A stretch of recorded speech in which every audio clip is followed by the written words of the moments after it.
ایک محدث کا قول ہے کہ جو شخص رات کو نماز تہجد زیادہ پڑھے گا، دن کے وقت اس کا چہرہ خوبصورت اور حسین ہو جائے گا۔ اللہ کو چاہنے والا نکھر جاتا ہے اور دنیا کو چاہنے والا بکھر جاتا ہے۔ دعاؤں کا مسلسل تمہارے لبوں کی تسبیح بن جانا اللہ کی طرف سے تمہارے لیے قبولیت کا ایک اشارہ ہے، اور دعائیں مانگتے رہو، اسے اپنے بندے کے اٹھے ہوئے ہاتھوں کی لاج رکھنا آتا ہے۔ اللہ فرماتا ہے، میں بہتری سے پہلے تھوڑی دیر کرتا ہوں اور میں انہی کو آزماتا ہوں جن کو میں پسند کرتا ہوں۔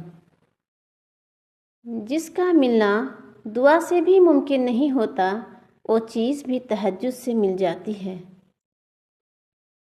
تہجد کی نماز بھلائیوں کی چابی ہے اور معجزات کا دروازہ۔ بس کتنے ہی معاملات کو اللہ تعالیٰ آدھی رات کی 2 رکعت نماز کے ساتھ آسان کرتا ہے، مشکلات کو دور کرتا ہے اور نقصانات کا ازالہ فرماتا ہے، دعاؤں کو قبول فرماتا ہے، دل کو منور فرماتا ہے۔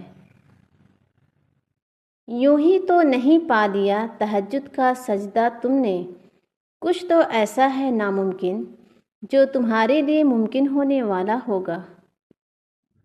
نماز کو محبت سمجھ کر ادا کرو گے تو اللہ تعالیٰ اگلی نماز کے لیے تمہیں خود بلائے گا۔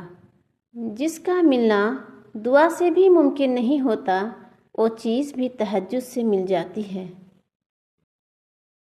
تہجد میں معجزے ہوتے ہیں اور معجزے آزمائشوں سے ہو کر گزرتے ہیں، کبھی صبر کی آزمائش، کبھی یقین کے تو کبھی ایمان کے۔ اس لیے دعا کرتے رہیں، مایوس ہو کر دعا کرنا کبھی نہ چھوڑیں۔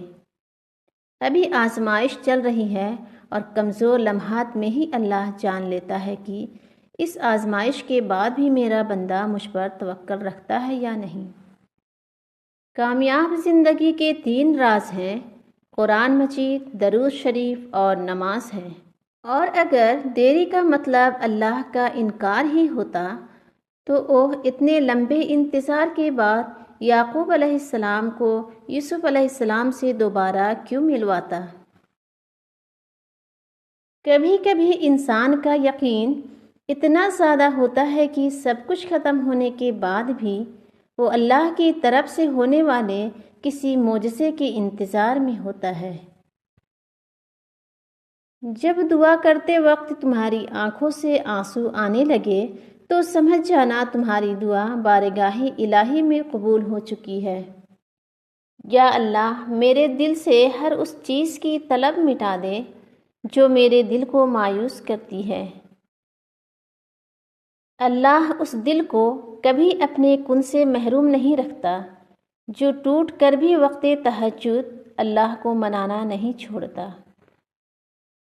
نماز کی پابندی انسان کے مشکل وقت کو آسان کر دیتی ہے۔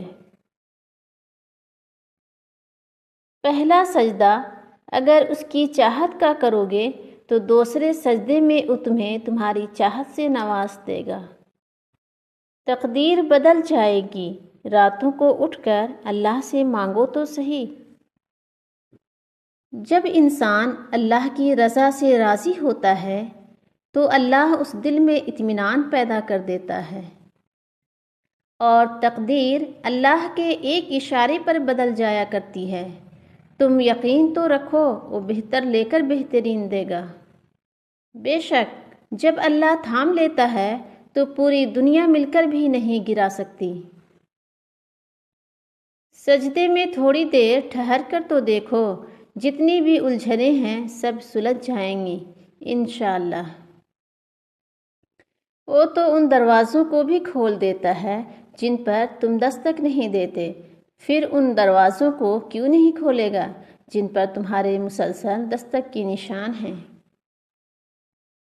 لفظوں میں کیا لکھوں اس رب کی تعریف، جو نہ مانگوں تو نواز دیتا ہے، اگر مانگ لوں تو بے حساب دیتا ہے۔ قدرت کے فیصلوں کا انتظار بہت طویل ہوتا ہے، مگر نتیجہ انصاف پر مبنی ہوتا ہے۔